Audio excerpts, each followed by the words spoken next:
찬송합니다. 2018년 9월 16일 주일 오전입니다. 이 시간 우리 각자에게 주시는 하나님 말씀은 사도행전 15장 12절로 21절을 다시 한번 봅니다. 사도행전 15장 12절로 21절 말씀입니다.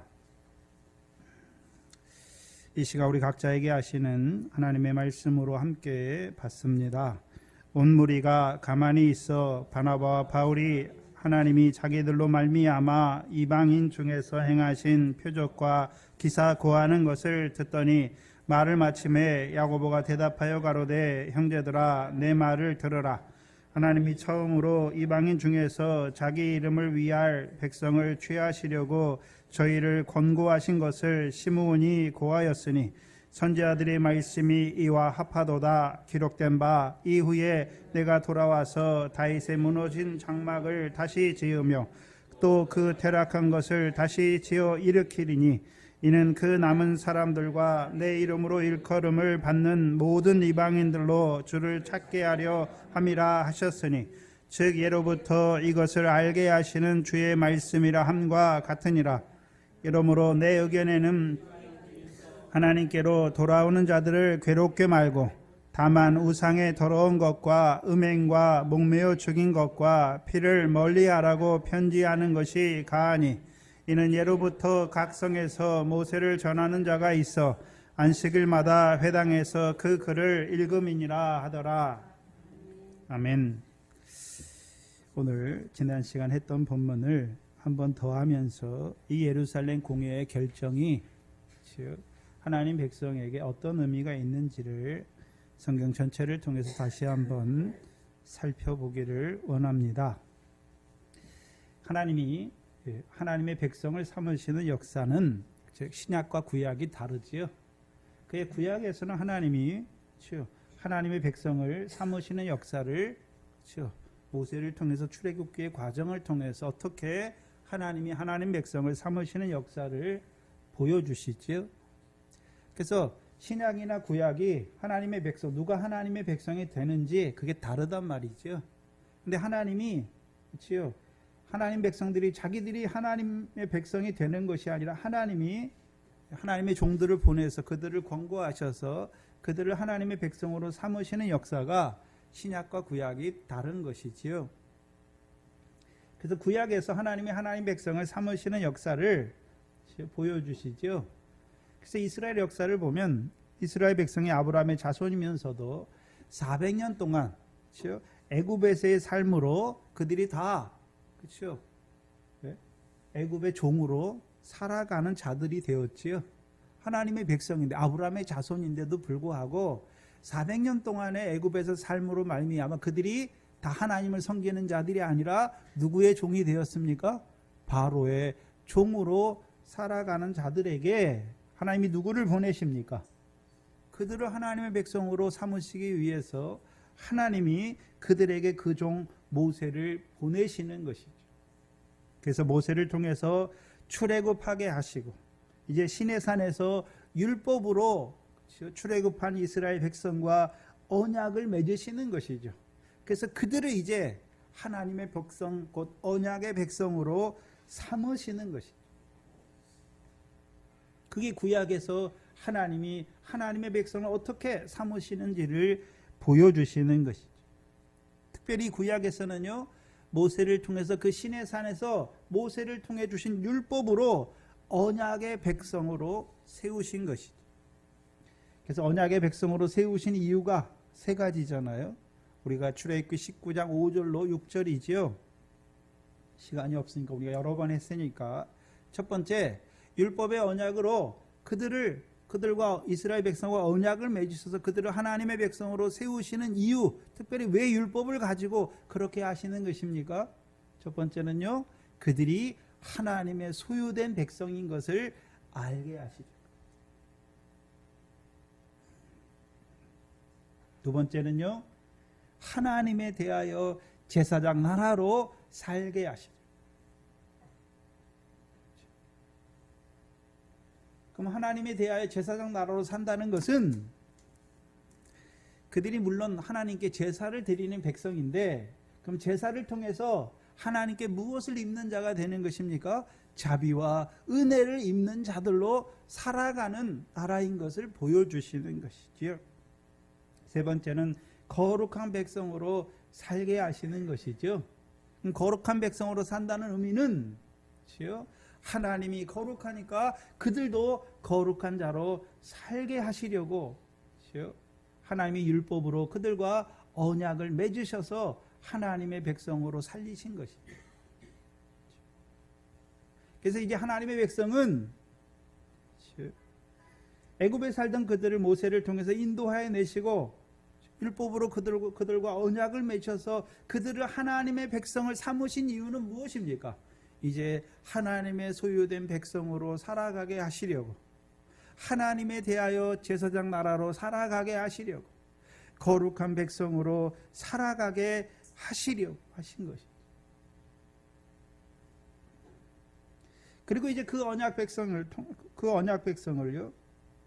그래서 모세를 통해서 그 언약 백성으로 세우시고 광해 연단을 통해서 하늘의 별과 같은 씨가 되게 하시고, 이제 여호수아를 통해서 가나안 족속의 땅을 그들에게 기업으로 주신 것이죠.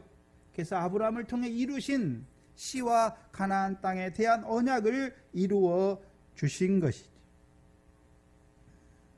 그리고 이제 그 가나안 땅을 기업으로 받은 자들에게 하나님께서 사사와 그 기업을 위한 왕들을 세워주셔서 그들로 하여금 그 가나안 땅에서 영원한 기업을 잇는 자들로 살게 하시는 것이죠. 그것이 하나님께서 그들을 하나님의 백성으로 세우셨을 뿐만 아니라 그들로 하여금 이제 그 가나안 땅을 영원한 기업의 소유로 얻는 자들로 살아가게 하신 것이죠. 근데 문제는 그 언약의 백성임에도 그 가나안 땅에 살아가던 그 언약 백성의 결국이 무엇이었습니까? 이스라엘 백성의 결국이 에레미야 31장 32절에요. 하나님께서 내가 너희의 남편이 되었음에도 불구하고 너희가 내 언약을 파하였다라고 말씀합니다.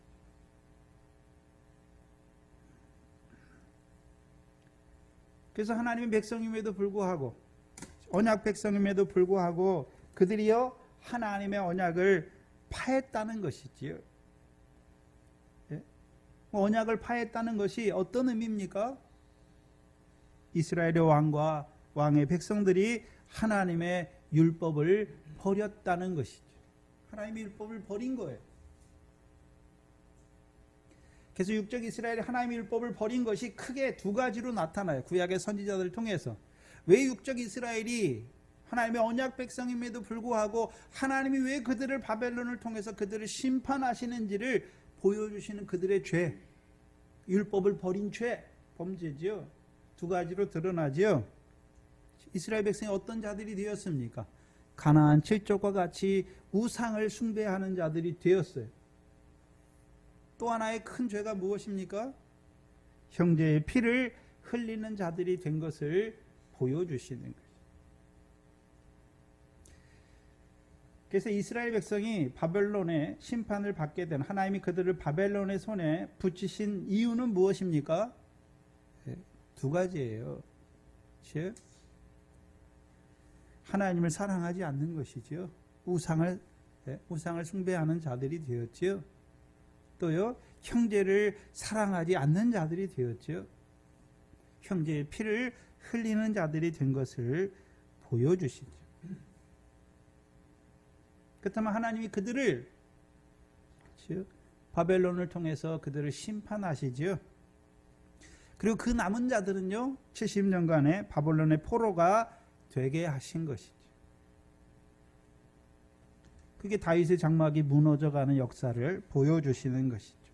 이제 70년이 찬 후에는 에레미야 예언대로 하나님이 기름 부어 세우신 고레스 그 종을 통해서 이스라엘로 다시 고토로 가나안 땅으로 돌아오게 하셨습니다.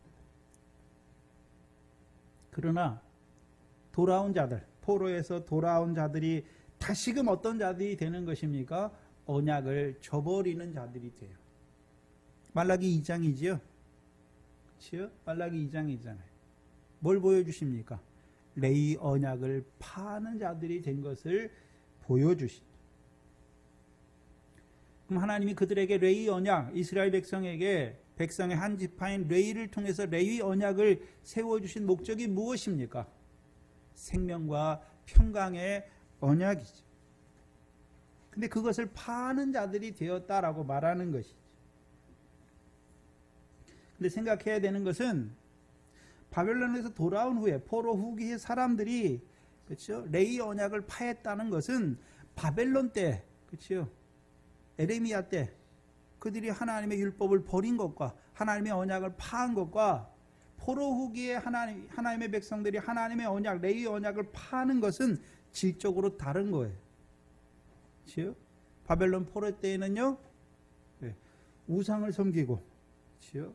형제의 피를 흘리잖아요. 근데 포로 후에는요, 레위 언약을 파하는데 크게 두 가지예요. 그렇죠? 무엇입니까? 제사장들, 하나님의 집을 도적의 굴혈과 강도의 소굴로 만드는 것이지요. 또 한 가지는 무엇입니까? 서기관들과 바리새인들이죠.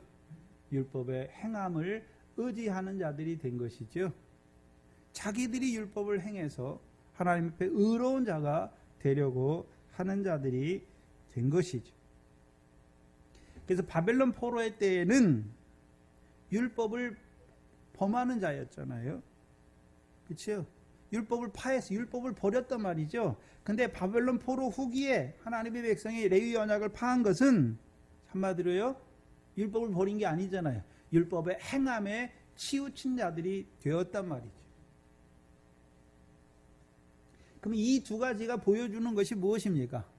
하나님이 특별히 이스라엘의 역사에서 하나님이 그들을 율법을 파한 언약의 백성임에도 불구하고 그 율법을 버린 그들을 바벨론 포로에 붙이시고 그들을 다시 포로 후기에 그들을 다시 돌이켜 주셨음에도 불구하고 그 이스라엘 백성이 그 조상들의 행위를 보면서 그들이 다시금 레위 언약을 파하는 자들이 되잖아요. 근데 바벨론 포로 때 그 조상들처럼 그렇게 하지는 않아요. 양극단을 가는 거잖아요. 하나는 하나님의 언약의 백성인데 율법을 범하는 자들이 되는 것이고, 그렇죠? 또 이제 바벨론에서 올라온 자들은 어떤 자들이 됩니까? 율법을 행함에 치우치는 자들이 되는 거예요. 그럼 그 두 가지가 육적 이스라엘을 통해서 그 두 가지가 보여주는 것이 무엇입니까? 한마디로요, 우리 조상과 우리도 매지 못하는 멍해인 것을, 율법은 우리 조상과 우리도 매지 못하는 멍해인 것, 그것을 한마디로 성경에서 뭐라고 표현합니까? 율법으로는 하나님 앞에 의롭다함을 얻을 육체가 없는 것을 보여주시는 거예요.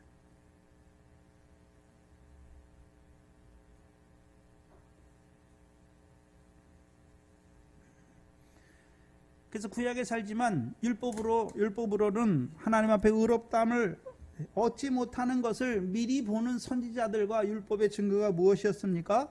우리가 율법을 행함으로 의롭다함을 얻지 못한다. 오히려 우리가 언약 백성이면서도 율법을 범할 수밖에 없고, 더 나아가서는요, 우리가 행함에 치칠 수밖에 없는 자들인 것을 보여주시는 것이죠. 그래서 이제 선지자들과 율법의 증거를 받은 하나님의 한 의를 바라보게 하시는 것이죠. 그렇죠? 하나님의 보내실 메시아, 그 그리스도를 믿음으로만 의롭다함을 얻는 것을 깨닫게 하시는 거예요.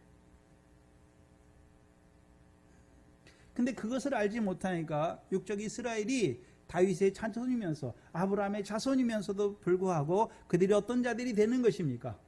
한쪽으로는 율법을 범함으로, 한쪽으로는 율법을 행함으로 다윗의 장막이 무너져 가는 것이지요. 하나님의 백성으로 분명히 택했어요. 그들을 삼았어요. 율법의 언약으로 삼았는데도 불구하고 그들이 율법을 범함으로 또는 율법의 행함에 치우침으로 다윗의 장막이 무너지는 것을 보여주신 것이죠. 그렇다면 이제 신약에서는 하나님께서 하나님의 백성을 어떻게 삼으십니까? 구약처럼 율법의 언약이 아니죠. 우리가 지난 시간에 했던 이사야서 42장이지요. 하나님이 의로 세우신 종을 통해서 그렇죠?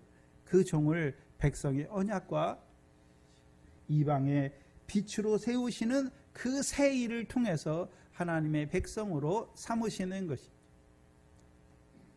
곧 하나님이 약속하신 대로 그 아들을 다윗의 씨로 보내셔서 율법과 선지자들로 예언한 대로 유대인의 왕으로 그들의 죄를 위해서, 백성의 죄를 위해서 십자가에 죽게 하시고 죽은 자 가운데 있는 그를 하나님이 살리셔서 구주로 세우셔서 이제 구주로 세우신 그 아들을 믿음으로 죄사함 받게 하시고 믿음으로 의롭다함을 얻게 하시는 것이죠. 그리고 그들에게 성령을 선물로 주셔서 하나님의 백성을 삼으신 거예요. 이제 구약에서는 육적인 반차를 쫓아서 율법의 언약을 맺은 육적인 반차를 쫓아서 하나님의 백성을 삼으셨잖아요. 근데 율법으로 말미암아서는 하나님의 의롭다함을 얻지 못하는 것을 육적 이스라엘의 역사를 통해서 우리에게 보여주셔서 이제 그들로 하나님의 보내실 메시아, 그 그리스도를 기다리는 자들로 살아가게 하신 것이죠. 이제 하나님께서 이제 그 아들을 보내셔서는 이제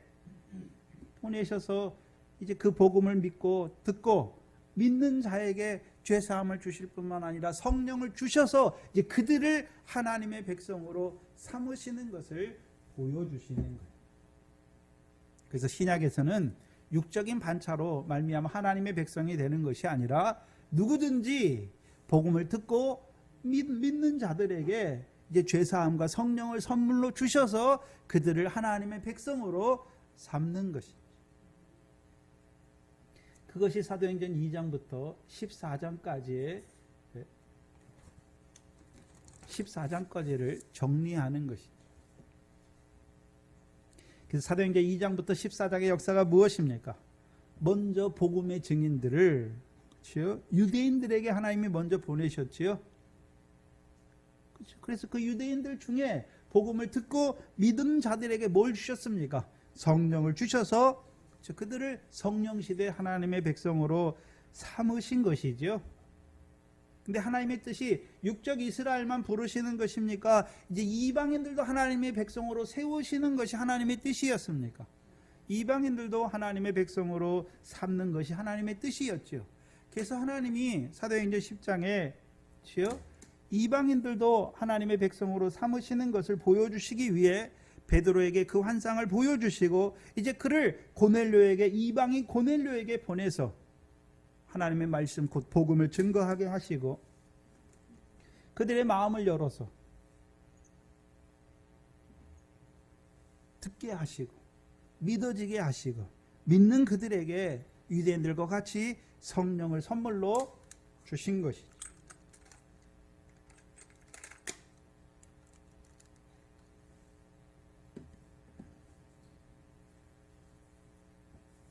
그래서 이제 이방인들에게도 생명 없는 회개를 주신 것이죠. 근데 고넬료, 거기에서 10장에서 말하는 고넬료는 어떤 이방인입니까? 하나님을 알지도 못하는 이방인입니까? 하나님을 경외하는 이방인입니까? 하나님을 경외하는 이방인들. 베드로는 거기까지예요. 하나님을 경외하는 이방인들에게도 생명 없는 회개를 주신 것을 알게 하시는 것이죠. 근데 하나님이 이제 바나바와 바울을 세우시잖아요. 그들을 복음의 증인으로 세워서 이제 갈라디아 여러 지역에 보내지요. 그래서 이제 14장부터죠. 13장부터죠.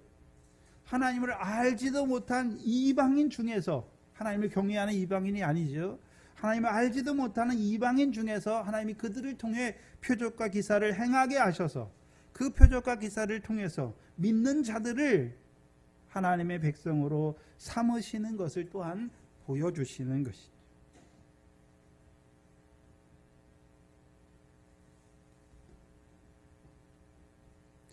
그리고 15장의 베드로와 야고보의 증거를 통해서요. 그들이 경험했던 것. 사도행전 2장부터 바나바와 바울의 증거까지. 신약에 이제 하나님이 하나님의 백성을 삼으시는 그 핵심을 증거해 주시는 것이죠. 그래서 신약에서는 하나님이 누구를 하나님의 백성으로 삼으십니까? 할례가 있든 없든 그것이 상관이 없는 것이죠. 할례가 있는 유대인이든지 할례 없는 이방인인지 차별치 아니하고 누구든지 복음을 듣고 믿는 자들에게 죄사함과 성령을 주셔서 하나님의 백성으로 삼으신 것이죠. 그래서 그들을 이제 하나님의 이름을 위할 백성으로 세우신 것이죠. 곧 하나님이 그 아들을 통하여 이루신 새 일을 찬송하는 백성으로 삼으신 것입니다. 그것이 사도행전 15장 16절과 17절을 말하는 것이죠. 이후에 내가 돌아와서 다윗의 무너진 장막을 다시 지으며 또 그 퇴락한 것을 다시 지어 일으키니 말씀하신 대로 17절에 그 남은 사람들과 내 이름으로 일컫는 바는 모든 이방인들로 하여금 주를 찾게 하려 합니다. 그러면 육적 유대인들 중에 복음을 듣고 믿음으로 성령을 선물로 주셨고, 또한 이방인들 중에서도 복음의 증거를 듣고 믿는 자들에게 성령을 선물로 주신 이유가 무엇입니까? 하나님의 이름을 위한 백성으로 세우실 뿐만 아니라 그들로 하여금 이제 하나님의 백성이 된 그들로 하여금 누구를 찾는 자가 되게 하시는 것입니까? 주를 찾는 자로 살게 하시기 위함이죠.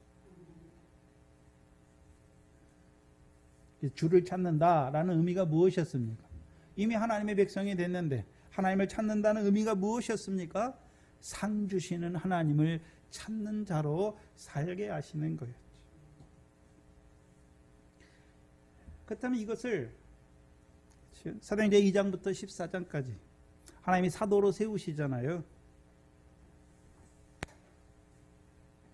사도들을 통해서 그 일을, 새 일을, 하나님이 이루시는 새 일을 이루어 가시는데, 그럼 사도들이 해야 되는 일이 두 가지인 것을 보여주시죠. 첫 번째는 복음을 증거하는 것이죠. 복음 증거를 통해서 제자를 삼는 것이죠. 곧 하나님의 백성으로 세우시는 것이죠. 복음을 증거해서 자기들이 하는 것이 아니라 듣고 믿는 자들에게, 제자들이 성령을 선물로 주는 게 아니잖아요. 하나님이 주셔서 하나님의 백성됨을 그 제자들 보여주시는 것이죠.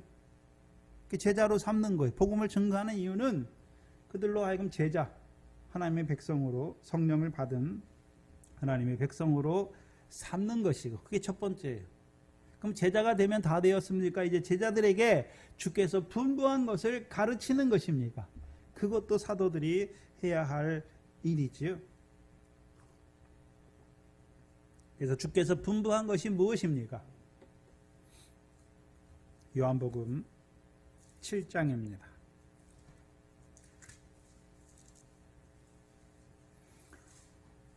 요한복음 7장 16절로 18절입니다.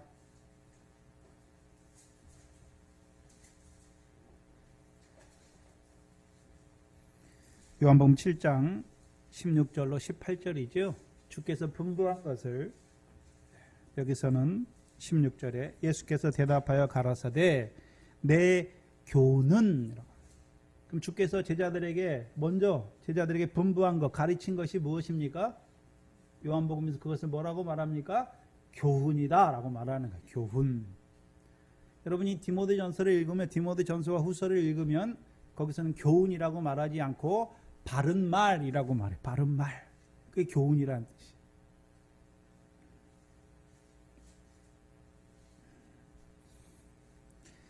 주님의 교훈, 근데 16절에 보면 내 교훈은 내 것이라고 말합니까? 나를 보내신 이의 것이라고 말하는 것입니다. 나를 보내신 이의 것이다. 그럼 교훈을 가르치는 이유가 무엇입니까? 17절이죠. 이제 사람으로, 여기 사람은 하나님의 백성이죠. 하나님의 백성들로 하여금 누구의 뜻을 행하는 자로 살게 하시려고요? 하나님의 뜻을 행하는 자로 살게 하시죠.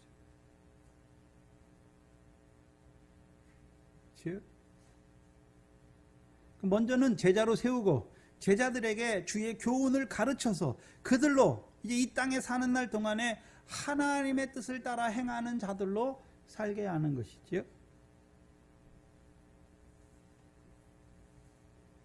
그럼 하나님의 뜻을 행하는 자로 살게 하시는 이유가 무엇입니까? 18절이지요. 누구의 영광을 구하는 자로 살게 하신다 말합니까? 보내신 이의 영광을 구하는 자로 살게 하시는 거예요.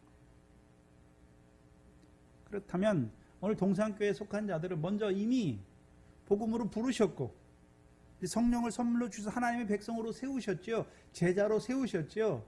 그들에게 오늘도 계속해서 하나님의 말씀으로 주의 교훈으로 가르쳐 주시는 이유가 무엇입니까?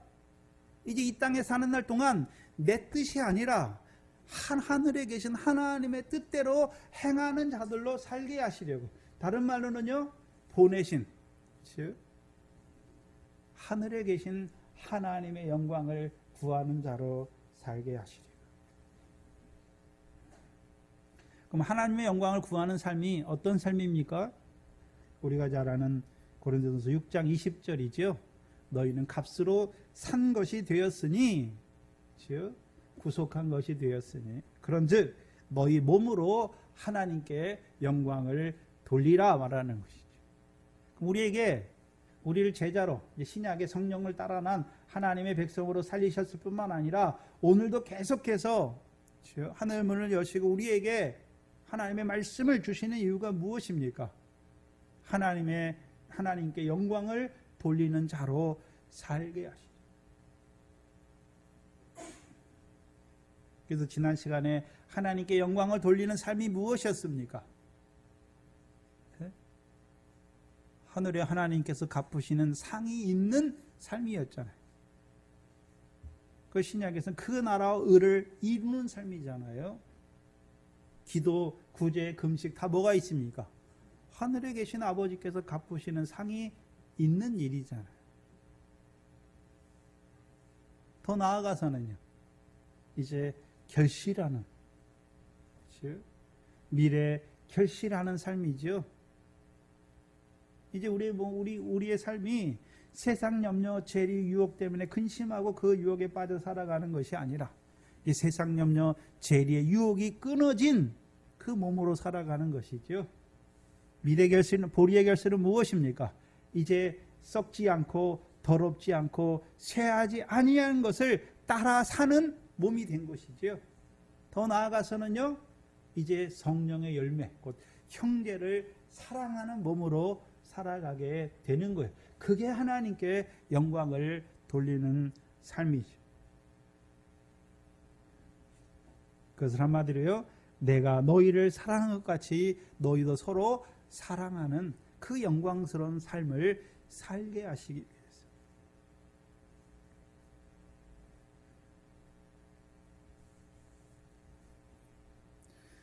그렇다면 먼저 이제 우리를 신약의 복음을 듣게 하시고 믿어지게 하시고 이제 우리에게 성령을 선물로 주셔서 우리를 하나님의 백성으로 세우신 목적이 무엇입니까? 이제 계속해서 주시는 주의 교훈으로 우리를 가르쳐 주셔서 우리로 하여금 이 땅에서 하나님의 뜻을 행하는 자로 살게 하셨어요.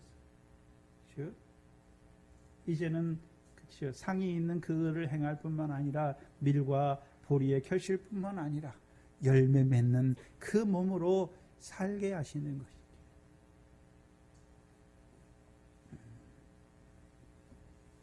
근데 문제는 하나님의 백성으로 부르심 받을 자들 중에 어떤 자들이 생겨났습니까? 할레파, 곧 바리새파라고도 하는 할레파들이 생겨난 것을 보여주시죠. 할레파는 뭐를 주장하는 자들이었습니까? 이방인이나 유대인이나 성령으로 하나님의 백성 삼으신 것은 인정하지요. 근데 그들이 뭘 주장합니까? 이방인들도 할례를 받아야 구원이 있다라고 말하는 것이죠. 네? 율법을 지켜야 구원이 있다라고 말하는 자들이지요. 근데 할례파는 크게 두 부류로 역사해, 두 부류. 첫 번째는요, 먼저는 하나님의 법, 곧 율법이 그 마음에 없는 할례파들이 있어요. 그렇죠? 율법이 그 마음에 없는 할례파들, 하나님의 법이 그 마음에 없는 할례파들이 있단 말이죠. 그들은 주의 가르침이 없는 자들이에요. 그럼 여전히 누구의 복음으로 부르심 받았어요. 성령을 따라갔지만 누구의 가르침을 따라 행하는 것입니까? 모세의 가르침을 따라 행하는 자들이죠.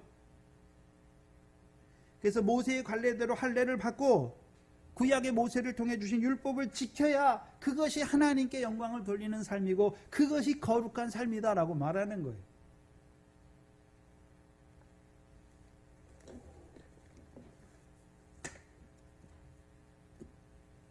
그들을 어떻게 돌이킵니까? 모세를 통해 주신 율법을 신명기 8장 15절에 너희 가운데 나와 같은 선지자, 너희 형제 가운데 나와 같은 선지자 하나를 세울 것이 너희는 그의 말을 들으라라고 말하는 거죠. 그 모세를 통해 증거한 선지자가 누굽니까? 예수 그리스도인 걸 알게 하시고 이제 예수 그리스도께서 너희가 옛사람에게 너희가 살인치 말라 하였다는 것을 너희가 들었으나 나는 너희에게 말한다 하시는 그 말씀을 저들에게 주는 것이죠. 이제 모세를 통해 그 율법의 말씀을 듣는 자가 아니라 이제 율법의 마침이 되신 그리스도께서 주시는 계명으로 듣는 자로 세우면 되는 거예요. 근데 두 번째가 더 큰 문제죠. 하나님의 법이 그 마음에 있어요. 있는 자들 중에서도 할례파들이 있단 말이에요. 하나님의 법이 그 마음에 있는 자들 중에서도 바리새파, 곧 우리가 율법을 지켜 행해야 구원이 있다라고 하는 자들이 있는 것이죠.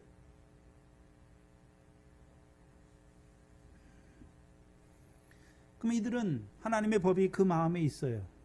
곧 율법과 선지자를 완전케 하신 주께서 이제 주신 지극히 작은 계명, 왜 주셨습니까? 천국에서 큰 자가 되게 하시는 계명으로 주신 것이죠.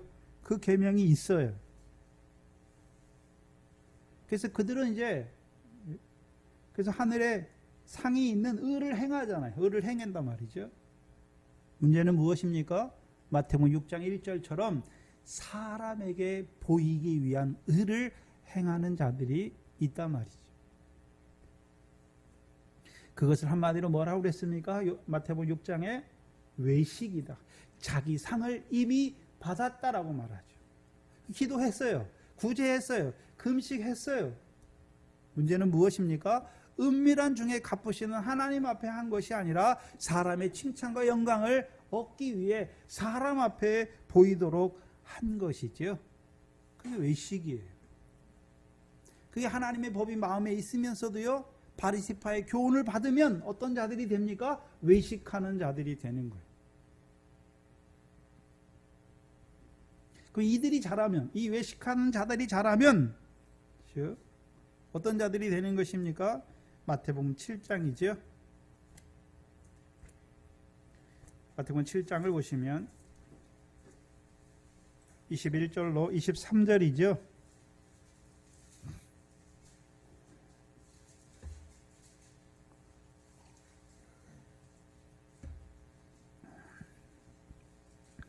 나더러 주여 주여 하는 자마다 천국에 다 들어갈 것이 아니요 다만 하늘에 계신 내 아버지의 뜻대로 행하는 자라야 들어가리라. 그날에 많은 사람이 나더러 이르되 주여 주여 우리가 주의 이름으로 선지자 노릇하며 주의 이름으로 귀신을 쫓아내며 주의 이름으로 많은 권능을 행치 아니하였나이까 하리니 그때에 내가 저희에게 밝히 말하되 내가 너희를 도무지 알지 못하노니 불법을 행하는 자들아 내게서 떠나가라 말하는 것이죠. 주여 주여 부를 뿐만 아니라 주의 이름으로 많은 권능을 행했지요. 근데 어디에 들어가지 못합니까? 천국에 들어가지 못하지요. 여기서 천국은 그날에 이루어지는 천국이죠. 누가 오시는 때요? 주께서 오시는 때. 그렇죠? 그것을 누가복음 13장에서는 하나님의 나라 잔치가 이루어질 때죠. 그럼 행하긴 행했어요. 이들이 분명히 주의 이름으로 행했지요. 주의 이름으로 행하긴 행했는데 21절에 보면 하늘에 계신 내 아버지의 뜻대로 행했습니까? 행하지 않았습니까? 이상해요. 주의 이름으로 귀신을 쫓아내는 게 하나님의 뜻이잖아요. 주의 이름으로 선지자 노릇하는 게 하나님의 뜻이고 주의 이름으로 귀신을 많은 권능을 행하는 게 하나님의 뜻인데 문제는 분명히 하나님의 뜻대로 행했잖아요. 근데 하나님께서 뭐라고 말씀합니까? 하나님의 뜻대로 행하지 아니한 자들이다. 불법을 행하는 자들이라고 말하는 거예요.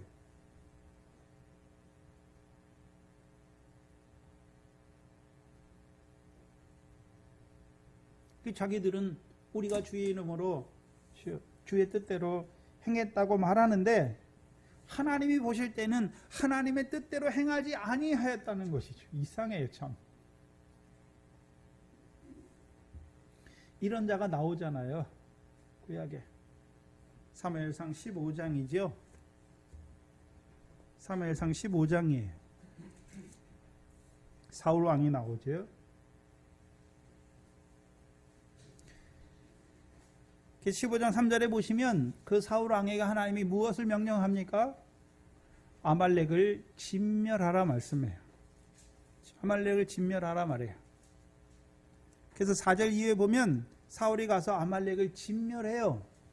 그런데요, 다 진멸하지는 않고 가장 좋은 것들을 남기지요. 그리고서 13절에 뭐라고 말합니까? 사무엘이 사울에게 이른즉 사울이 그에게 이르되 원컨대 당신은 여호와께 복을 받으소서. 내가 여호와의 명령을 뭐 했다라고 말합니까? 행했다라고 말해. 행했다. 사울은 여호와의 명령대로 행했는데 하나님은 사울을 왕을 삼으신 것을 후회하신 것이죠.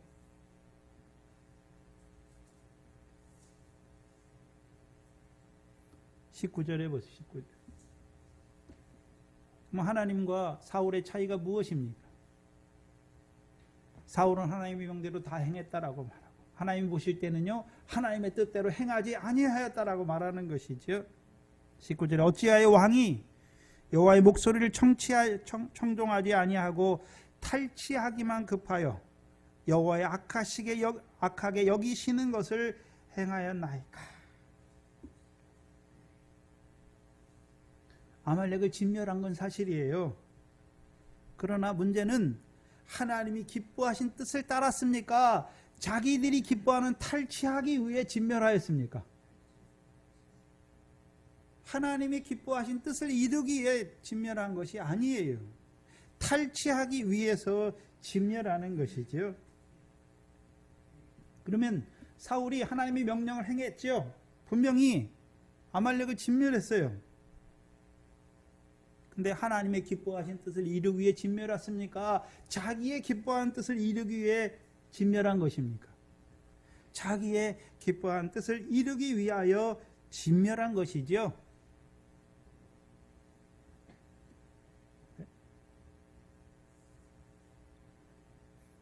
그것을 한마디로요, 하나님의 말씀을 버렸다, 여호와의 말씀을 버렸다라고 말하는 거예요. 그렇다면 오늘 마태복음 7장에 주의 이름으로 많은 권능을 행한 자들이 있잖아요. 근데 주께서는 뭐라고 그러십니까? 하늘에 계신 하나님의 뜻대로 행치 아니하였다. 겉으로 볼 땐 하나님의 뜻대로 행했어요. 문제는 무엇입니까? 하나님의 기뻐한 뜻이 아니라 자기들의 기뻐한 뜻을 이루는 자들이었어요.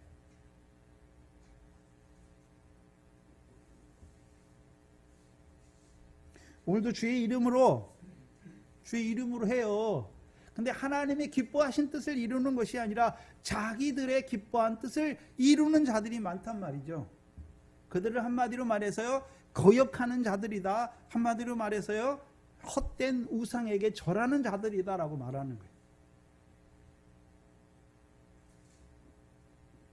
무슨 말이냐면 하나님을 이용해서 자기의 명예나 성공이나 부나 그 무엇을 얻으려고 하는 거예요. 얻으려고. 오늘도 하나님을 이용해서 무엇을 얻으려고 하는 자들은 다 무엇과 똑같습니까? 우상을 섬기는 자들과 똑같단 말이에요.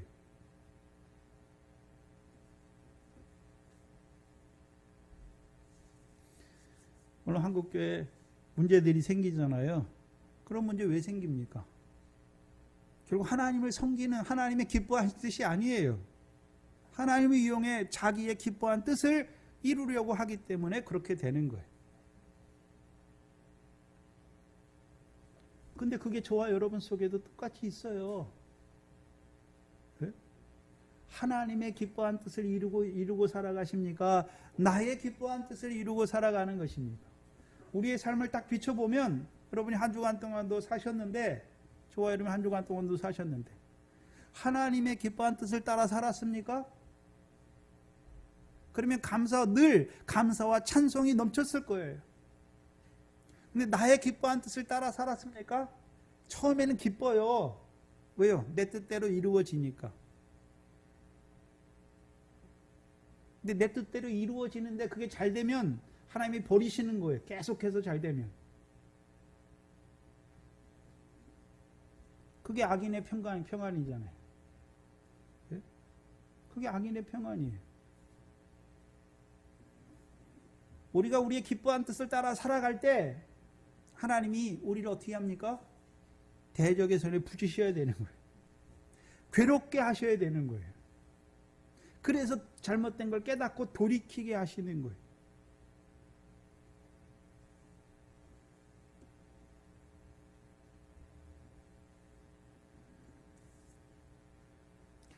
오늘도 우리 자신이 살펴봐야죠.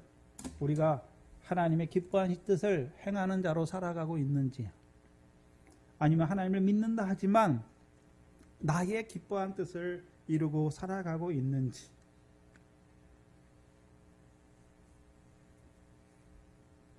그럼 하나님의 기뻐하신 뜻은 어떻게 이루어집니까? 우리가 이루는 게 아니에요.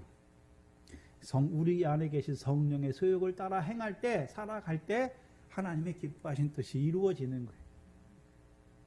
반대는요, 내 육체와 정과 욕심을 따라 살아갈 때, 육체의 소욕을 따라 살아갈 때 나의 기뻐한 뜻이 이루어지니까 그거는 하나님의 나라를 유업으로 얻지 못하는 것이지요.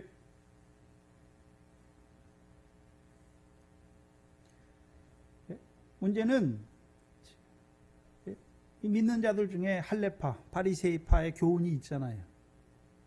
하나님의 법이 없는 자들은 쉬워요, 구별하기가. 근데 하나님의 법이 있으면서도 율법의 행위로 의롭다함을 얻는다라고 하는 이 외식과 불법은 교회에서 분별하기가 힘들어요.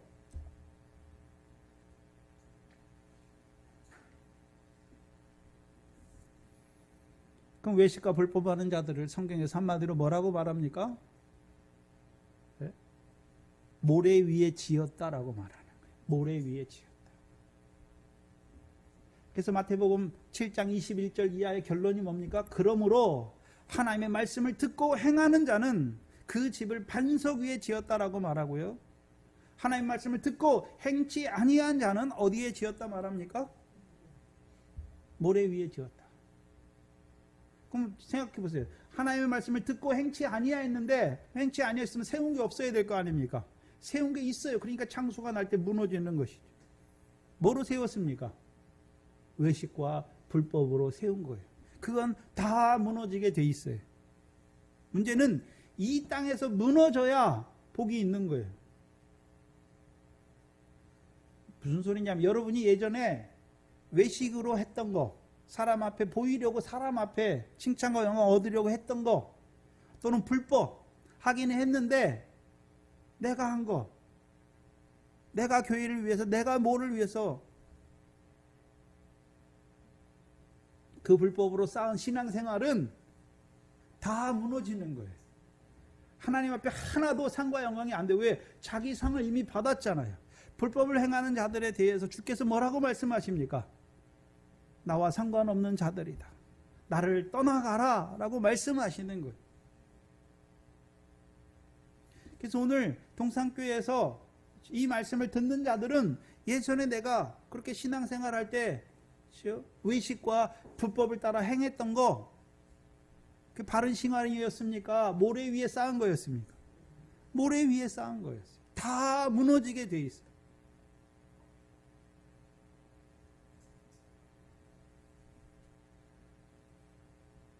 그래서 모래 위에 쌓은 것을 가장 잘 보여주시는, 그래서 모래 위에 쌓은 그를 하나님이 무너뜨린 것을, 모래 위에 쌓은 그 자기 을을 무너뜨리는 것을 가장 잘 보여주시는 사람이 누굽니까? 욥이잖아요. 욥이지. 욥기서 29편이죠.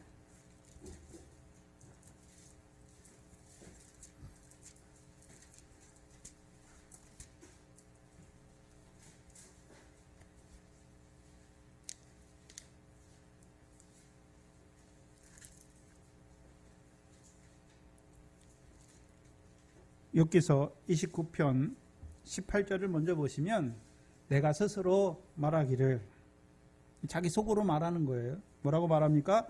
나는 내 보금자리에서 선종하리라. 내가 지금까지 하나님의 명령을 따라 행한 대로 내가 계속해서 내 보금자리에서 하나님의 명령을 따라 행하겠다라고 말해요. 그리고 뒤에 뭐라고 말합니까? 나의 날은 모래같이 많을 것을 말하지요.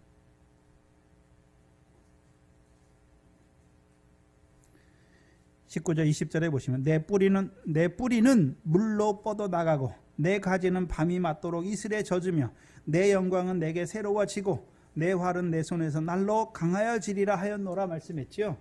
근데 하나님은 어떻게 하십니까? 강하게 하십니까? 다 무너뜨리십니까? 다 무너뜨리셨죠. 왜 그렇습니까? 욥이 하나님의 명령을 선종한 거 11절부터 나오죠. 12절부터 나오죠. 12절부터 이는 내가, 지금까지 하나님 어떻게 산 것을 보여주는 거예요. 내가 부르짖는 빈문과 도와줄 자 없는 고아를 뭐 했습니까? 건졌죠. 그럼 그냥 건졌습니까? 하나님이 물질 가지고 다 봉양한 거, 섬긴 것이죠. 망하게 된 자도 나를 위하여 복을 빌었죠. 그럼 망하게 된 자 어떻게 했단 말입니까? 세워졌다는 것이죠. 과부의 마음이 나로 인하여 기뻐 노래하였다라고 말씀했죠. 그럼 과부를 어떻게 했습니까? 위로했다는 것이죠. 14절에 내가 의로 옷을 삼아 입으며 나의 공의는 도포와 면류관 같았다라고 말합니까? 자기가 그 하나님의 백성을 위해서 의를 행하고 도를 행한 것이 자기 삶이라 이거죠. 그리고 15절에 나는 소경의 눈도 되고 절뚝발이의 발도 되고 빈궁한 자의 아비도 되며 생소한 자의 일을 사실하여 주었으며 불의한 자의 어금니를 꺾고 그 이 사이에서 겁탈한 물건을 뺏어내었다라고 말하죠. 근데 중요한 게 있어요. 11절이에요. 11절. 귀가 들은즉, 욥이 한 일을 귀가 듣는 귀마다 누구를 축복했습니까? 욥을 축복한 거예요. 누구를 축복해야 되는데, 원래 누구를 찬송해야 되는데요? 하나님을 찬송해야 되는 거잖아요. 하나님을. 그래서 예수님께서 이 땅에 오셔서 많은 기사와 표적을 행하죠. 그걸 본 백성들이 예수를 왕으로 세우려고 하잖아요. 바로 깨닫는 자들은요, 이스라엘의 영광을 나타내신 하나님께 찬송하는 자, 감사하는 자들이 되는 거예요. 근데 욥의 한 일을 듣는 자마다 누구를 축복합니까? 욥을 위하여 축복하고, 욥이 하는 일을 본 자마다 누구를 증거합니까? 욥이 이런 사람이야. 욥을 드러내는 거예요. 욥을. 그럼 결국 욥이 행한 그 의 다 무엇입니까? 욥이 많은 권능을 행했어요. 많은 사람을 살리고 도와주고 많은 권능을 행했잖아요.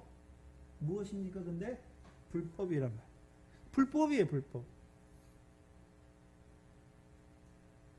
내가 이런 사람이야. 내가 이렇게 했어. 그럼 그런 자에게 하나님이 상과 영광을 주시면 상과 영광 주신 하나님을 찬송할까요? 자기를 드러낼까요? 자기를 높이는 자가 되죠. 어떤 자와 똑같습니까? 가장 아름답게 지음받은 천사가 자기 아름다운 것 때문에 지극히 높은 구름에 올라서 지극히 높으신 자와 비기잖아요. 똑같은 자가 되는 거예요.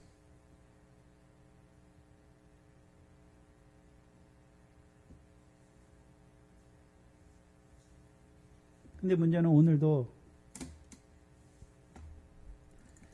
반석 이 아니라 모래 위에 쌓는 자들이 얼마나 많은지. 그럼 반석 위에 쌓는 자들은 반석 위에 짓는 자들은 어떤 자들입니까?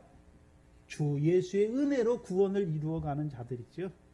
주 예수의 은혜로 구원을 이루어가는 자들이잖아요. 그럼 주 예수의 은혜가 뭡니까? 예수 그리스도로 말미암아 우리에게 성령을 부어 주셔서 그의 은혜로 주 예수 그리스도로 말미암아 우리에게 성령을 부어 주신 하나님의 은혜로 우리가 의롭다함을 얻어 영생의 소망을 쫓아 후사가 되는 것이죠.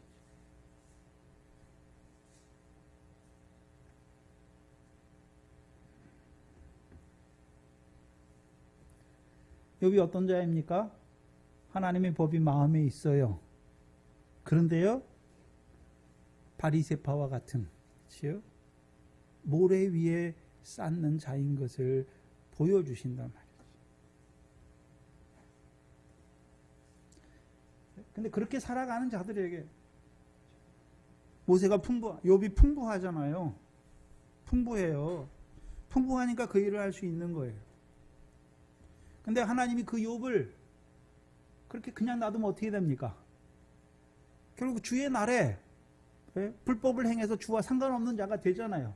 그러니까 육신으로 있을 때 불법을 행하는 그를 주께서 사랑하셨으니까 그를 어떻게 하십니까? 무너뜨리는 거예요. 모래 위에 쌓은 걸 다 무너뜨려야 하는 거예요.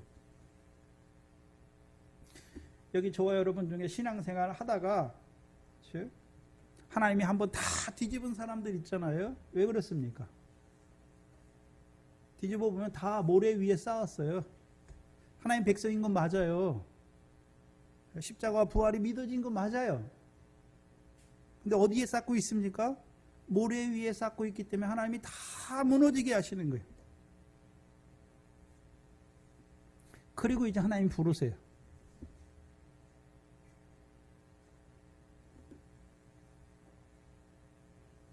근데 문제는 살과 같이 되면 버려요. 여호와의 말씀을 버린 자들은 하나님께서도 왕을 버려 왕이 되지 못하게 하신단 말이에요. 왕이 되지 못하게 했는데 사울은 그 뒤에도 왕 노릇해요. 근데 하나님이 세우신 왕 노릇하는 것입니까? 자기가 세상 열방의 왕과 같이 왕 노릇하는 것입니까?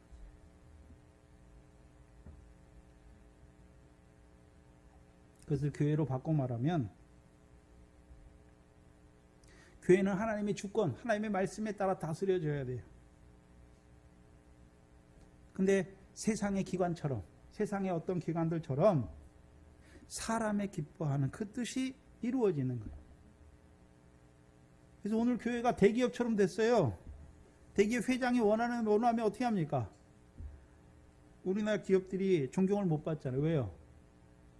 맨날 편법에 불법에 그렇죠? 상속세를 제대로 안 내잖아요. 상속세를 피하기 위해서 이 법 저 법 다 뚫어가잖아요. 교회가 똑같이 그랬어요. 그렇죠? 목사가 대개 회장처럼 돼가지고 자기 뜻을 이루기 위해서 네? 다 무시하는 거예요.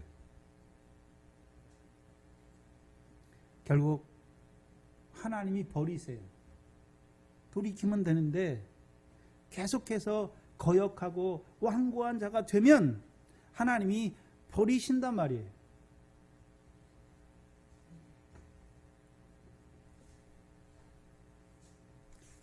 하나님이 떠나면, 다른 말, 하나님의 신이 떠나면 이 교회입니까? 사단의 회가 되는 것입니다.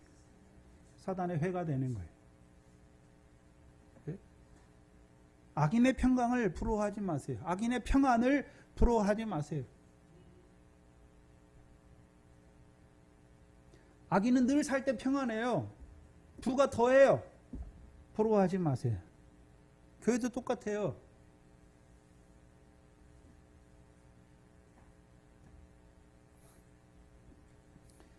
그래서 믿음의 선진들에게는 환난이 많아요. 여러 가지 시험과 연단이 많지요. 왜요? 우리가 온전치 못한 것들이 있기 때문에.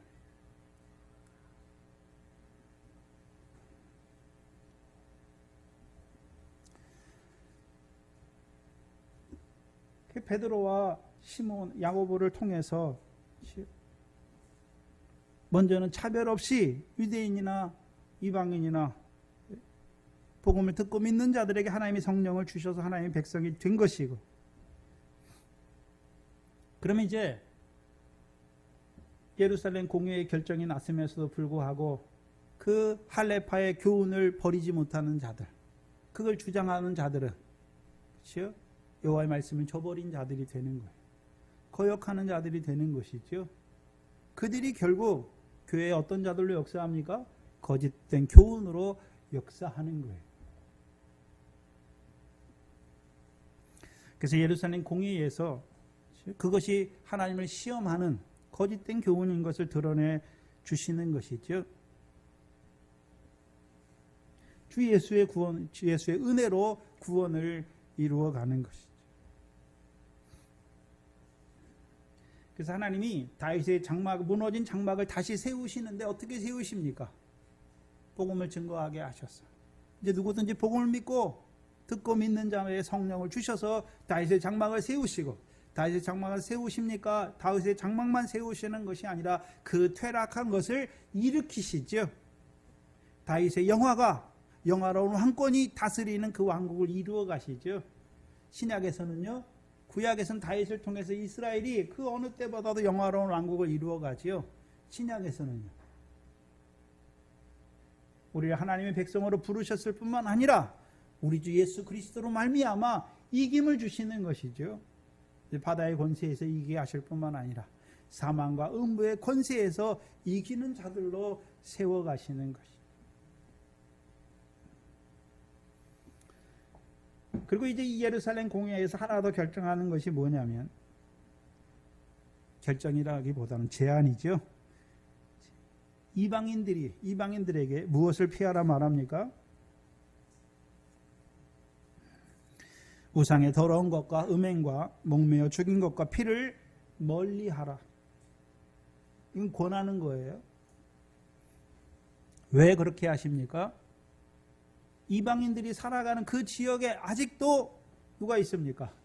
모세의 율법을 따라 살아가는 자들이 있잖아요. 모세의 율법을 따라 살아가는 자들이 있지요. 그들에게, 그들을 위해서 하라는 것이죠. 그게 로마서 14장에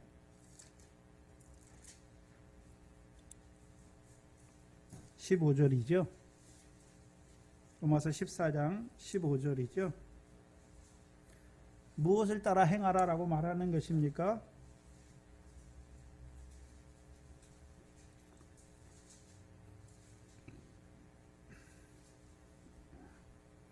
로마서 14장 15절에 아직도 모세의 율법에 따라 살아가는 자들은 레위기 11장의 말씀을 지켜 살잖아요. 그러니까 목매어 죽인 거, 피 이런 거 먹습니까? 안 먹습니까? 안 먹잖아요. 그렇죠? 연약한 자들이죠. 그럼 너희가 이제 그들에게 어떻게 하란 말입니까? 그들을 비판하거나 판단하지 말고 사랑으로 행하라는 것이죠. 사랑으로 행하라는 거예요.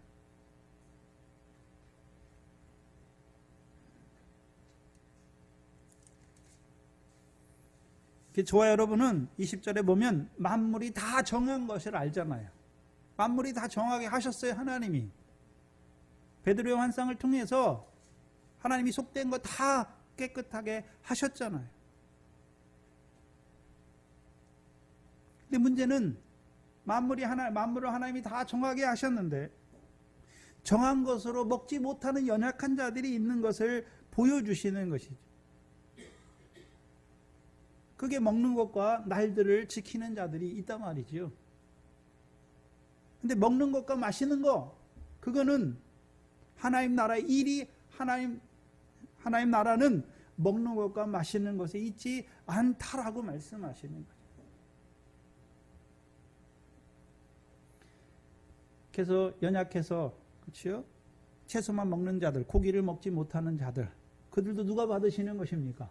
하나님이 받으시는 것입니다. 만물이 다 정함을 알고 하나님이 깨끗하신 것을 알고 다 믿음으로 받아 먹는 자들도 누가 받으셨습니까? 하나님이 받으신 거예요.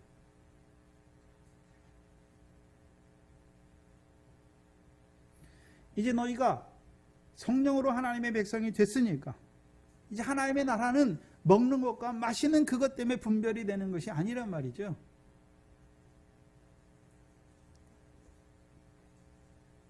하나님의 나라는 오직 성령 안에서 의와 평강과 희락이죠.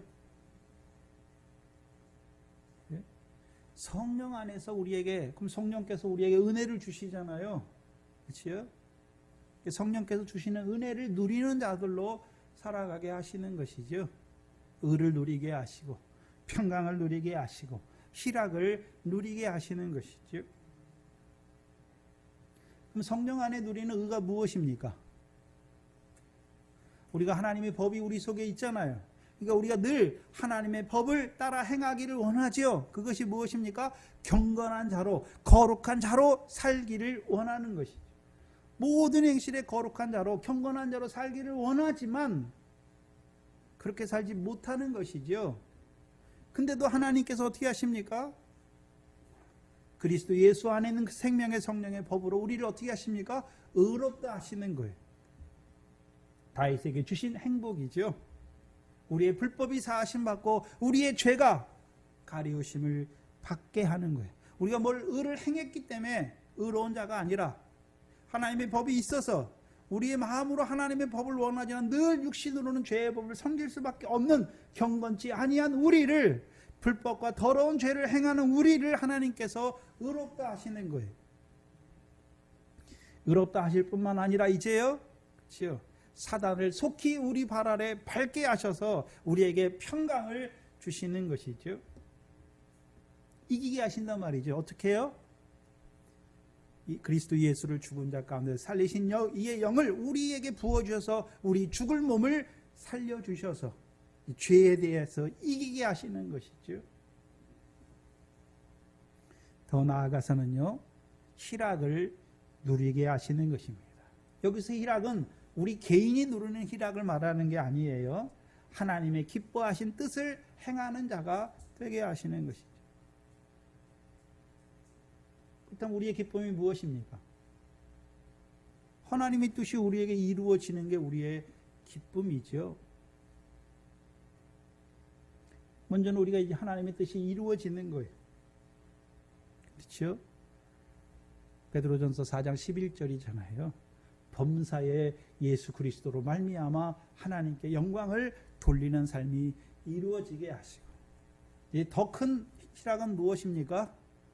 우리를 통해서 이제 우리를 다시금 복음의 일꾼으로, 하나님이 그리스도 예수의 일꾼으로 복음의 제사장으로 세워서 이제, 그렇죠?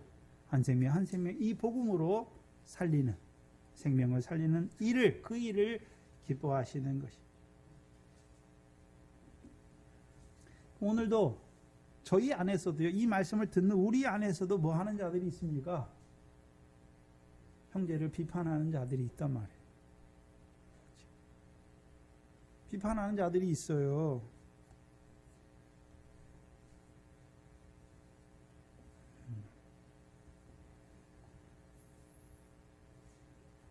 비판할 때를 보면 딱 알 수 있어요. 그렇죠?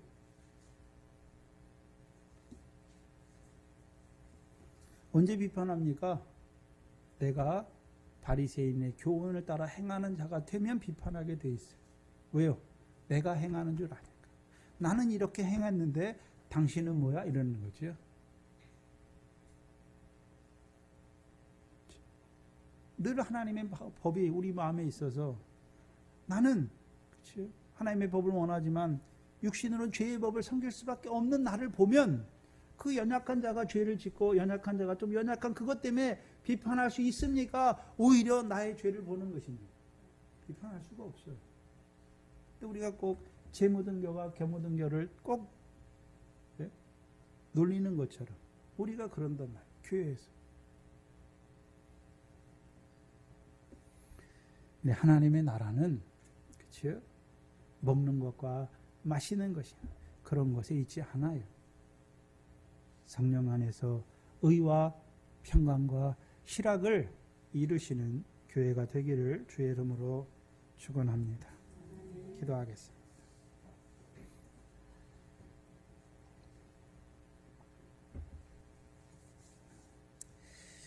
하나님께서 그 아들을 통해 이루신 그 복음의 역사로 우리를 불러주셔서 하나님의 백성으로 세워주실 뿐만 아니라 오늘도 성령으로 인쳐주셔서 이제 사랑을 따라 행하는 자들로 우리를 살기를 원하시는 아버지 하나님 감사합니다. 미련한 저희들 우리의 신앙생활, 우리의 삶의 여정을 돌아보건대 우리가 복음을 믿어졌고 하나님의 백성이라고 하면서도 외식하는 자로 살았던 때가 있었고 또한 불법을 따라 행할 때가 많았던 저희들 하나님께서 버려두지 아니하시고 그 모래 위에 쌓은 것을 다 무너지게 하셔서 이제는 주 예수의 은혜로만 구원을 얻는 자로 우리를 살리신 아버지 하나님 감사합니다. 이제 그 은혜 안에서 살게 하시고 우리의 삶이 늘 성령 안에서 의와 평강과 희락을 누리는 한날 한날의 삶이 되게 하여 주시옵소서. 하나님 앞에 나올 때 하나님께서 우리에게 주신 것들 가운데 구별하여 드린 물질들 먼저 우리를 하나님의 백성으로 살리셨을 뿐만 아니라 이제 그 나라와 그거를 행하는 자로 성령 안에서 이루는 자로 살게 하시고 이제 그 나라와 그를 이루는 우리에게 이 모든 것들 육신에 필요한 모든 것들을 우리에게 합당하게 더하여 주셔서 하나님의 주신 것을 알고 하나님께 다시금 드리게 하시니 감사합니다. 우리에게 늘 성령을 부어주심은 하나님이 우리에게 은혜로 주신 것들을 알게 하셔서 그 은혜 안에서 찬송하는 자로 살게 하심임을 바로 깨닫게 하시고 모든 것을 은혜로 더하여 주시는 그 은혜를 늘 덧입는 한날 한날의 삶이 되게 하여 주시옵소서. 우리 사랑하는 강정자 권사님, 박순주 권사님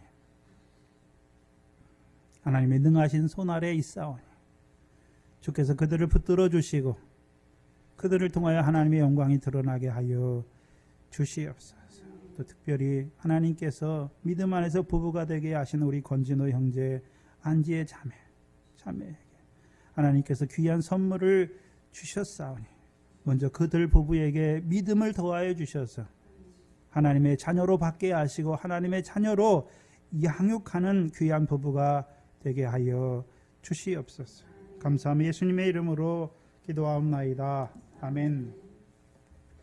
찬송가 217장입니다.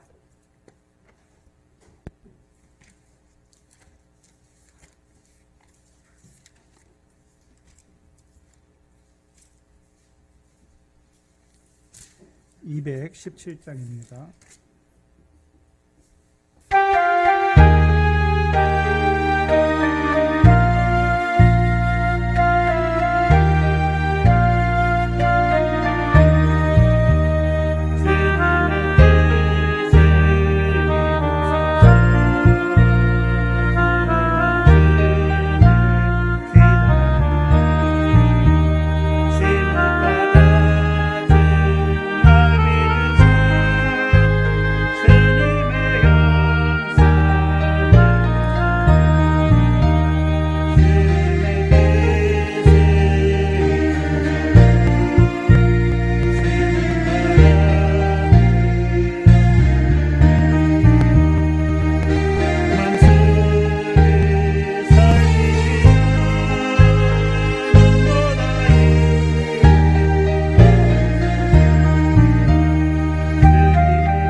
우리 광성자 권사님 수술 후에 회복 중에 있는데 입맛이 없어가지고 오늘 먹질 못하시니까 빨리 회복이 안 되시는 것 같아요. 그래서 위에서 육신을 보양해야 되잖아요. 우리 성전이니까. 그래서 그 회복하는 과정에서 하나님이 육신의 입맛도 주시기를 좀 기도해 주시기 바랍니다. 우리 박순주 권사님 부딪혀가지고 넘어지셔가지고 무릎에 좀 금이 가셨어요. 그래서 입원하셨습니다. 당분간 좀 못 움직이실 건데 위에서도 기도해 주시기 바랍니다. 근데 우리 동산교회에서도 믿음이 연약한 자들은 그분들은 그렇게 열심히 하고 바로 섬기려고 그러는데 왜 그렇게 연단이 많은가 생각할 수도 있지요. 왜 그렇습니까? 온전케 하시는 거죠. 하나님이 욥을 사랑하시잖아요. 어떻게 하는 것이 사랑하신 것입니까? 풀무불에 자꾸 집어넣는 거예요. 왜 집어넣습니까? 풀무불에 뭘 집어넣습니까? 쇠를 집어넣잖아요. 왜 집어넣습니까? 연장을 만들려고, 주에 쓸 도구를 만들려고. 근데 문제는 도구를 만들기 전까지, 그치요? 불 안에 들어가면 시뻘겋게 달궈져요. 그때는 소리가 안 나요. 아무리 쳐도. 근데 식으면 어떻게 됩니까? 또 땅땅 소리가 나죠? 그럼 또 집어넣어요. 그치요? 근데 이제 하나님이 쓰시는 온전한 연장으로 만들어지면 더 이상 있을 리가 없습니까? 없어요. 안 들어가요. 이제 그것을 가지고 하나님이 도구로 사용하시는 것이죠. 하나님 만들어 가시는 거예요. 제가 박순중 권사님이나 강준정 권사님 오늘 하나님이 이루시는 영적인 일을 보면서는 감사하지만 육신적으로 볼 때는 참 저도 괴로워요. 그렇잖아요. 근데 우리 권진호하고 안진의 부부가 지혜 부부가 참 우리 태어난 이래를 보고서 하나님이 저한테 기쁨을 착 주시더라고요. 너무 이뻐가지고 또 하나님이 우리 교회에 기쁜 선물을 주셔서 우리 마음을 기쁘게 하시는구나 감사했습니다. 우리 10월 6일 날 우리 김명희 집사님 아드님 결혼합니다. 위에서도 기도해 주시기 바랍니다. 또 경상교인들 성경 읽기 계속됩니다. 읽으시기 바랍니다. 하나님의 복을 받겠습니다. 지금은 우리 주 예수 그리스도의 무한한 은혜와 아버지 하나님의 사랑하심과 성령 하나님의 감화 감동하심이 오늘도 성령 안에서 사랑을 따라 행하기를 원하는 자들의 머리 위에 이제로부터 영원토록 함께 있을지어다. 아멘.